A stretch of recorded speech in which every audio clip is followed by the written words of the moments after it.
Japan సముద్ర తీరంలో America యుద్ధ నౌక, ఫిలిప్పీన్స్ వ్యాపార నౌక ఒకదానికొకటి ఢీకొన్నాయి. ఈ ప్రమాదంలో అమెరికా నౌకాదళ సిబ్బంది 3 గాయపడగా 7 గల్లంతయ్యారు.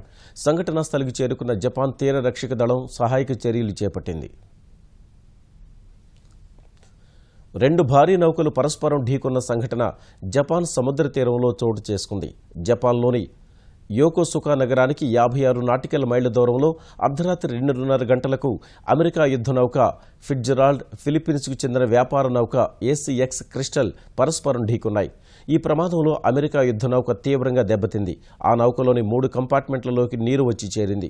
కమాండింగ్ అధికారి బెన్సన్ సహా మరో 2 అమెరికా నౌకాదళ సిబ్బందికి గాయాలయ్యాయి.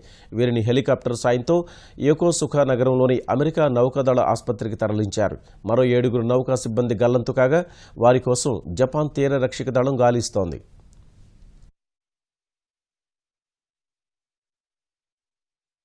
ప్రమాదం జరిగిన వెంటనే ఫిలిప్పీన్స్ వ్యాపార నౌక సిబ్బంది నుంచి తమకు సమాచారం అందినట్లు జపాన్ తీర రక్షక దళం వెల్లడించింది. వెంటనే కోస్ట్ గార్డు నౌకలు, హెలికాప్టర్ సంఘటనా స్థలానికి తరలి వెళ్లి సహాయక చర్యల్లో పాల్గొన్నాయి. జపాన్లోని యోకోసుకా నగరానికి సమీపంలో అమెరికా నౌకా స్థావరం ఉండగా ఆ ప్రాంతంలోనే ఈ ఘటన చోటు చేసుకుంది. అమెరికా యుద్ధ నౌకలో 330 మంది సిబ్బంది ఉన్నారు.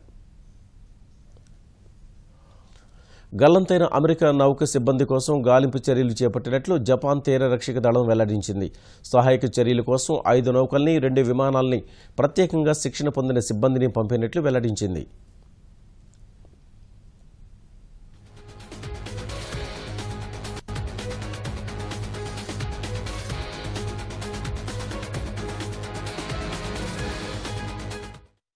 ఈ ప్రమాదంలో అమెరికా యుద్ధ నౌక దెబ్బతినగా ఫిలిప్పీన్స్ వ్యాపార నౌకకు పెద్దగా నష్టం జరగలేదు. ఆ నౌకలో ఉన్న 24 మంది సిబ్బందికి ఎలాంటి గాయాలు కాలేదని జపాన్ తీర రక్షక దళం తెలిపింది. వ్యాపార నౌక టోక్యో తీరానికి తరలి వెళ్లింది. ఈ నౌక 29,060 టన్నుల బరువు, 730 అడుగుల పొడవు ఉంది. ఈ ఘటనపై విచారణ జరుగుతోంది.